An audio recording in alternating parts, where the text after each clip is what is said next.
Hello friends, welcome here. I hope that you're excited because I'm going to be reading some Christian fantasy in this video. My name is Oshina. I don't typically like to read fantasy. There's a few books and authors that I do love, but for the most part, I like contemporary stories. So this is definitely outside of my comfort zone, but I was sent a couple of fantasies that I want to try, and then there's just some Christian fantasy that I just haven't tried yet that I want to. So I'm going to use this video to hopefully at least just show you some options. Even if I don't like these books, I'll try to describe them in a way that maybe you would want to read them, even if I don't like them. So let's go over what I have. I don't know if I'll get through all of these books, but at least one or two. So first up is Twin Daggers by MarcyKate Connolly. And this book was actually sent to me by the publisher, so thank you to them. I don't actually know if this would be considered Christian fantasy, but I'm assuming at least it's clean. I'll let you know, but I have started it, so it's going to be in this video. Maybe we'll learn that together. And then the other two that I'm interested in, that I definitely have very apprehensive feelings about, but I'm going to give them a shot. So first up is actually the second book in a trilogy, I think. It's called Flight of the Raven by Morgan L. Bussey. And I read the first book called Mark of the Raven, I think 2 years ago at this point. I was surprised by how much I actually liked it. Surprised I didn't hate it is what I should say. And I thought my library didn't have the rest, but maybe at the time they didn't, but now they do. So I checked out book 2. It's called Flight of the Raven. I think that a lot of teens could potentially like this book or this series. So, and then lastly, again, very apprehensive about this, even though I do like the fairy tale it's about, but I got Dust by Kara Swanson. Just apprehensive because anything that doesn't make sense to me, I check out, you know, if the magic doesn't make sense, if the plot doesn't make sense, it's a bad combination. But yeah, Dust, I believe, is a Peter Pan retelling because there's even kids flying on the cover. We'll see. Again, nervous, but I'm going to give it a fair shot. And like I said, I have started Twin Daggers already and it's going fine so far. I'm definitely interested. So we're going to keep going and I'll do my very best to like all of these books and give you guys some good reviews. Hi guys. So I have been reading this book. I took the dust jacket off, but Twin Daggers. I used some grass to mark a spot that I wanted to talk about because this is not what I expected. It's not doing what I thought it would do. And what I mean by that is I thought there'd be a little bit more action. It's actually been a quite slow plot, which is not my favorite thing. I really can't handle slow stories, especially if I'm not that invested in the characters. So anyways, on the end of chapter 12, page 106, and there is some sad, kind of torture scenes that they were just graphic enough that I was like, I don't want to be reading that. So it definitely is just not what I expected. I thought that maybe the bad side is actually good, but I don't think that's true. And so far the magic is fine. There's not anything really to be concerned about. Just these girls have the power to manipulate metal, and they're living in a world where everyone hates magic and they're afraid of it, and they want all people that have magic powers to be dead. So these two sisters are undercover and they're trying to find some kind of hidden power source that will allow their magical people to basically take over and defeat the ruling people that don't have magic. And there's two boys that are kind of interesting, but also just, I don't know, it's just not really working for me, but whatever. So I'm actually now on page 176, and I would say the torture pieces aren't super frequent, so that's fine, but it's definitely very sad. And then I just, at this point, I'm there should be more interesting things happening. I don't find that it's a very exciting story. I just want more from the story. So hopefully it does pick up, and yeah, the plan is to read it as much as I can and finish this up. Okay, end of chapter 21. Just keep reading and here comes the action. So this should make things interesting now. It took a little bit too long to get here, but that's fine.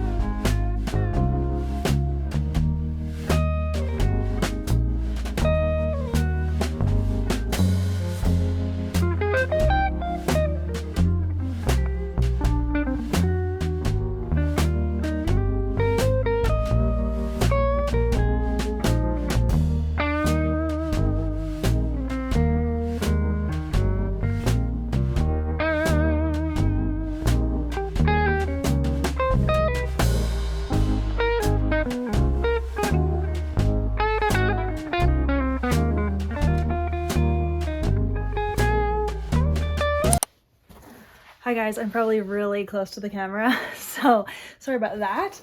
But I did want to say that I finished Twin Daggers, and I'll give you a little review of it, and then I'll talk about the next book that I'm going to start. So, Twin Daggers, I gave it 3 stars personally, but I do think that teens could like this. It just was, I guess, a little bit too young for me in terms of the characters' actions. They definitely were dramatic and just like over the top sometimes, but I do think that's entertaining for young people to read. So I don't think there was anything wrong with that. And I did find the plot kind of boring. Like there would be really exciting things happening in a chapter, but then they'd get resolved by the end of the chapter and like you'd start fresh with something else in the next chapter. And I just like didn't love that kind of story progression. But I do think that the ending and like things that were revealed near the end were really interesting and enough so that I want to read the second book for sure. So I'm glad that I own it. And I would recommend this. There is no language in this book and there's very mild kissing, like barely any kissing, maybe like 1 or 2 scenes. And it's really not really about the romance, even though there's kind of a love triangle happening, but it's very, very subtle. It's really more so about the politics of the world and the war that is brewing. Yeah, I would recommend it. There are the 2 scenes of kind of like the torture body maiming scene that was sad to read, but it wasn't like overly graphic, but potentially younger people wouldn't like it. So just be aware of that. There's 2 different scenes of that. Otherwise, I think this is pretty fun. And I will say there's nothing Christian about this, like other than it being clean. There's no kind of Christian allegory or any kind of like themes like that I could pick up on. And there's no character that represents God or Jesus. And there's no faith in this book at all. So that's fine, but it is clean. So that's nice. Yeah, so there's my thoughts on that. I have decided to start Dust by Kara Swanson. And I did actually already start it. I'm in the middle of a chapter, but I'm on chapter probably just 2. Yeah, chapter 2, but I'm pretty deep into it. I'm pretty into this already. This is a Peter Pan retelling, and not even a retelling. It's kind of like an extension because you follow this world where Peter Pan is actually in the real world and he's trying to get back to Neverland. And there's this girl who has like this dust that comes out of her, this kind of like glittery dust. She doesn't know why, weird things are happening with that. And you also know that Peter is trying to find her because he wants her dust. And so I don't know how he knows about her and she doesn't know about him, but yeah, that is the story. And so far I like the way that it's written and I'm like kind of into it. So I'm excited to read this, and hopefully you guys like fairy tale retellings, or you like Peter Pan, or you just like some fantasy where there's this boy and he's like scared to age. So he's like talking about how he can't fly and he's afraid that he's like getting older, and it is set in London, which is fun. I like that setting. So yeah, I'll check in when I've read some more and I'll let you guys know how it goes. Hi you guys, so I am officially 116 pages into Dust on chapter 13, and I definitely have my thoughts now of how this is going. For now, I am very interested in this story. I think it's a fun Peter Pan retelling. We get Peter's perspective and Claire's perspective, and I do like being in both of their heads. Peter, like in their traditional fairy tale, he's not a good person and he's definitely just like a selfish boy. And it's hard to like see the redemption there. I'm very curious if in this book he will. And because this is a duology, I'm just wondering like if Peter's gonna end up being the bad guy or if there's gonna be a romance between him and Claire. I don't know. For now, it's not really about that. It's just you're following Claire trying to find her brother and then Peter trying to find Claire. So yeah, so far there's no language, it's clean, and Peter is definitely annoying. He is definitely immature and he's trying not to grow up. And I can't really tell how old he is because like, isn't he like 11 or 12? Because he's like trying not to like hit puberty. So that means he's like younger than Claire, I think. I don't know. That part is confusing. But yeah, I'm on chapter 13 now. So I'll check in if something else pops up, or I'll just tell you when I finished it. But for now, I think at this point, I'm liking this book better than Twin Daggers. So it is hitting like more of a 3.5 to 4-star range, and that feels good. Depending on how this ends, I don't know if I'll read the second book, but we'll get there when we get there.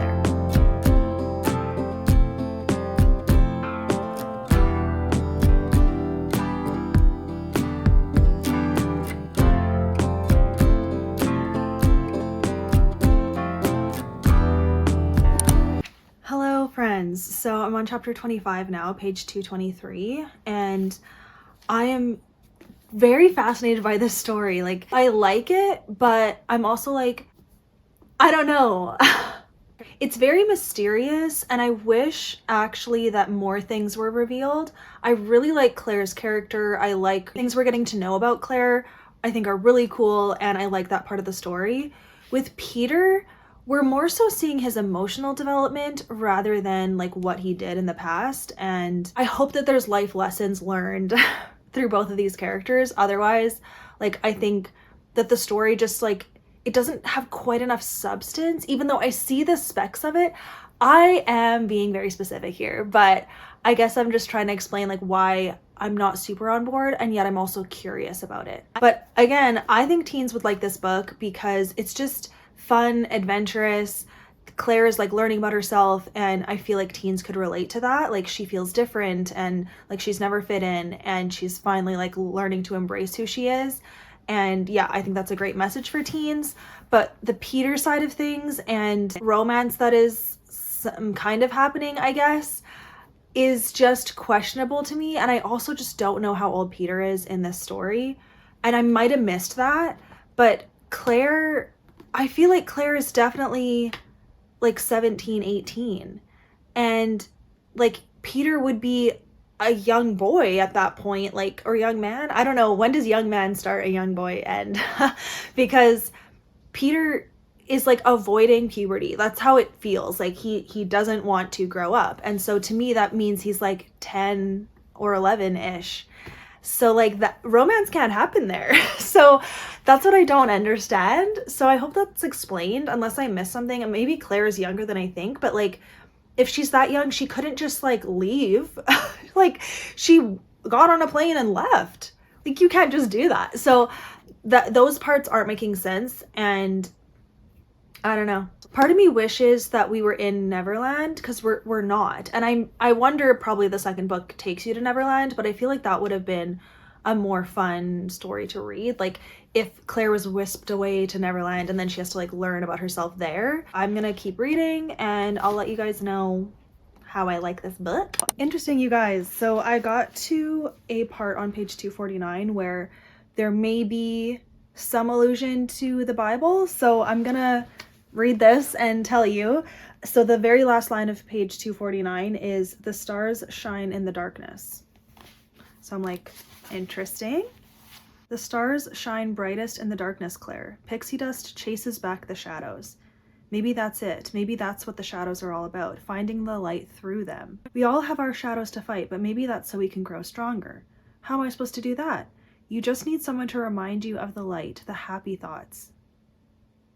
Oh, and I will mention that Peter, I think, to like reference God, but like kind of in a swear, I don't know. He says core, C-O-R, before a sentence. This sentence is, "Core, you can create light and fly."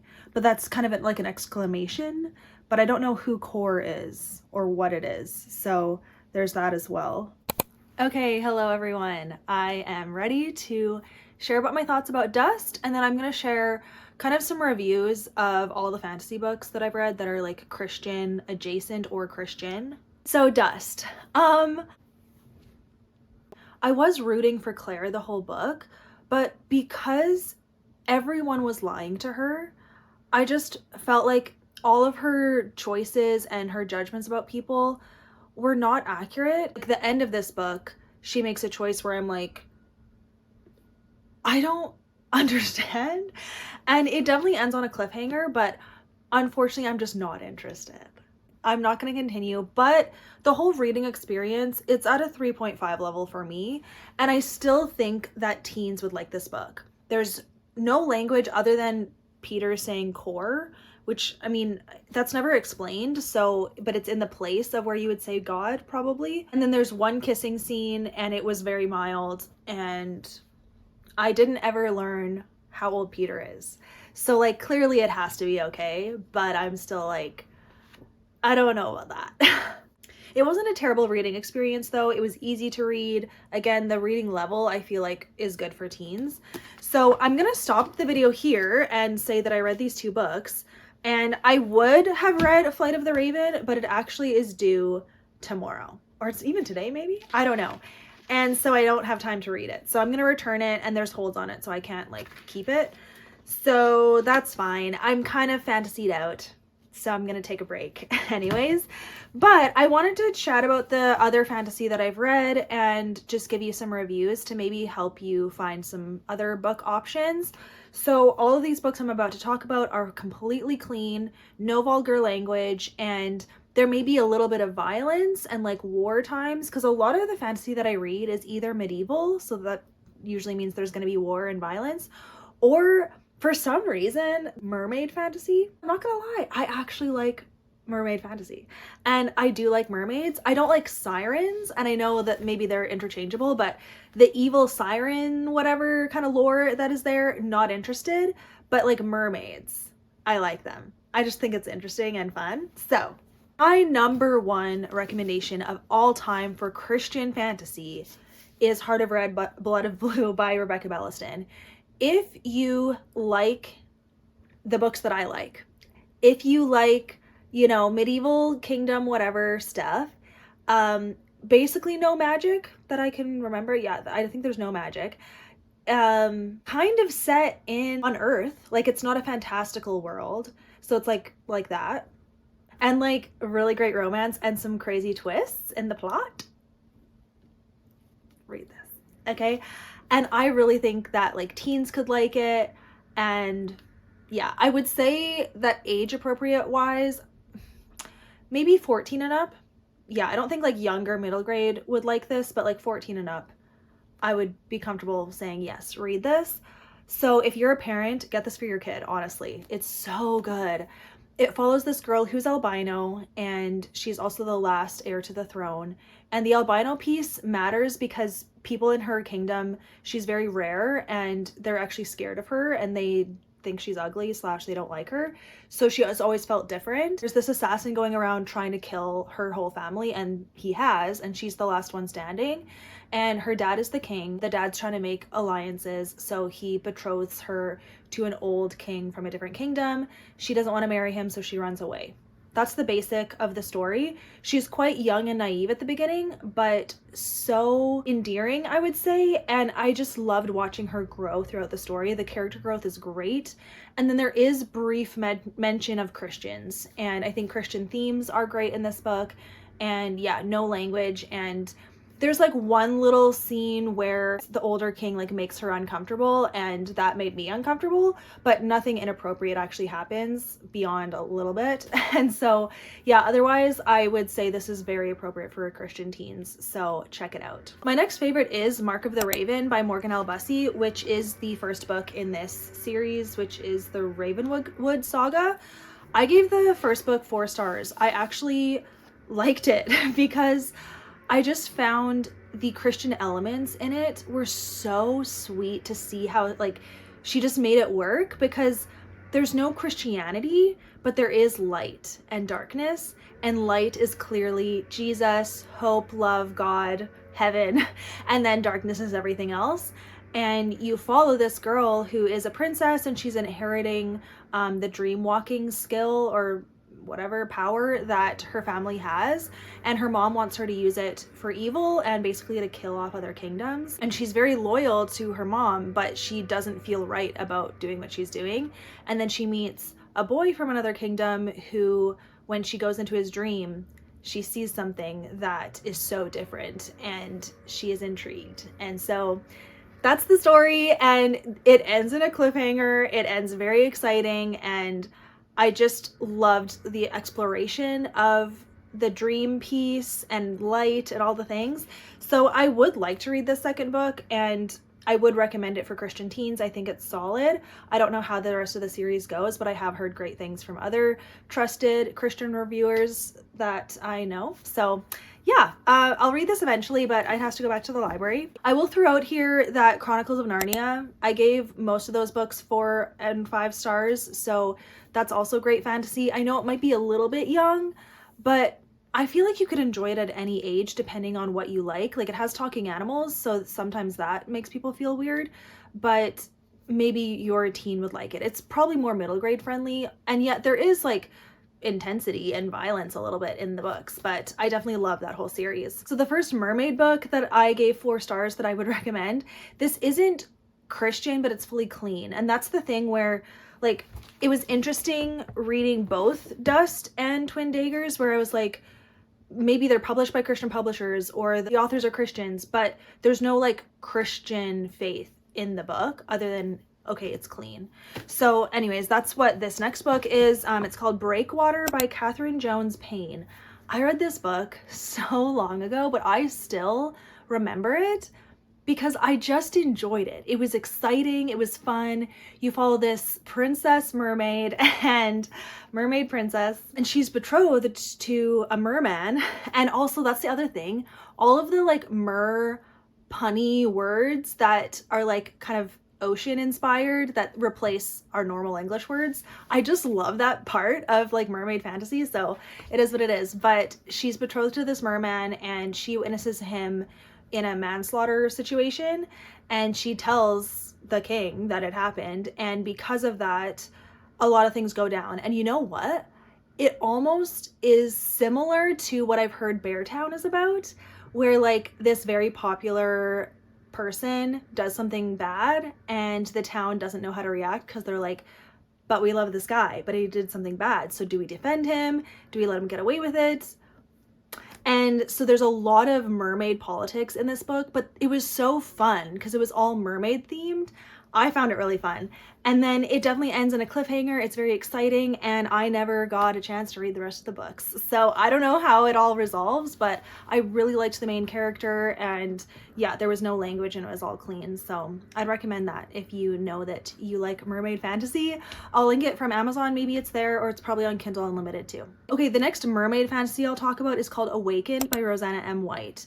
This is a fairly new release, and unfortunately I DNF'd it. I found it very, very boring, but others might like it. So I'm just gonna say that it exists, and I had high hopes for this. I thought it'd be similar maybe to Breakwater, but I found the world building so poor, and I just didn't like the progression of how we learned about what the magic was in this world for mermaids. Also, like, there was a lot of characters I didn't care about their motivations, and whole like even politics structure I didn't like. So I'm not speaking highly of it, but it's another option. So I'll put it out there, and maybe if you want to give it a try. I read it from my library, but I did DNF it because I was like, I'm so bored, I just don't care about this. Okay, and the rest of the like actual Christian fantasy books to talk about are by Nadine Brandes. I've read 3 of her books: Fox, Wistress, and A Time to Die. So Fox was the first book that I tried, I think, or maybe it was Wistress.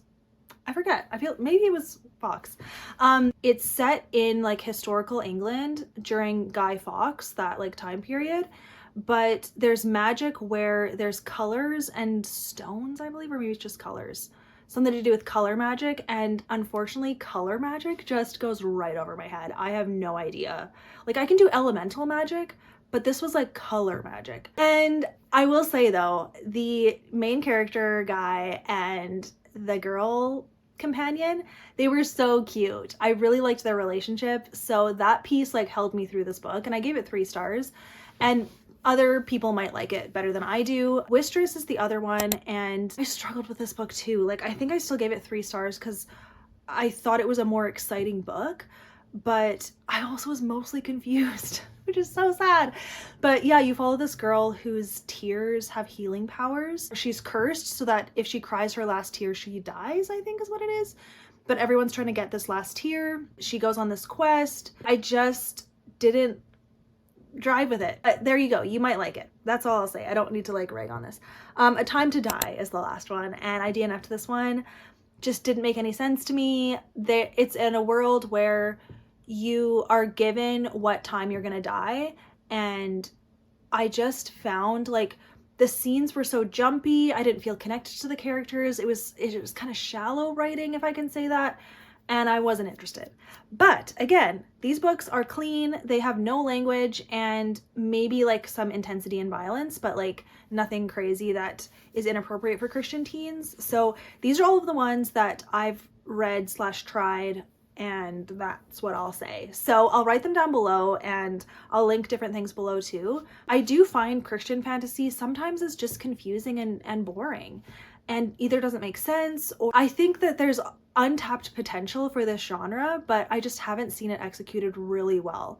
But that's my opinion. I'm not a like super fantasy reader, and yet there are fantasy like secular books that I love and that I would reread, and I thought the world building was good. I can't say that word world building. Wasn't confused by the magic if there was any, and I liked the characters. I thought they were interesting, and I liked the plots and all of that. So yeah, I just haven't found that in Christian fantasy other than Heart of Red, Blood of Blue. Like, this is my perfect Christian fantasy ever. I've never read anything that comes close to this book. So, and I know I'm hyping it a lot, but I'm telling you, like, I read it so long ago, and since then so many people have read it and agree with me. So I'm just saying, if you haven't read it, I do suggest giving it a try. And there you go. So I hope you enjoyed this video, you guys. Leave your recommendations down below. Please, please, please tell us if you have read either a Christian fantasy or a clean fantasy, and it'd be really nice if it was like library accessible, so traditionally published. But if not, if it's on Kindle Unlimited or like self-published, let us know that as well, because that's a little bit harder for me to get access to, but others might. But thank you for being here with me. Thank you for being on my channel. I really appreciate you guys. I know that the struggle is real finding quality books to read, and I will not give up. I will continue to read books and tell you if they're good or not. And it's gonna be okay. We're gonna find those good books. So thanks for being here with me. I'll see you in the next one.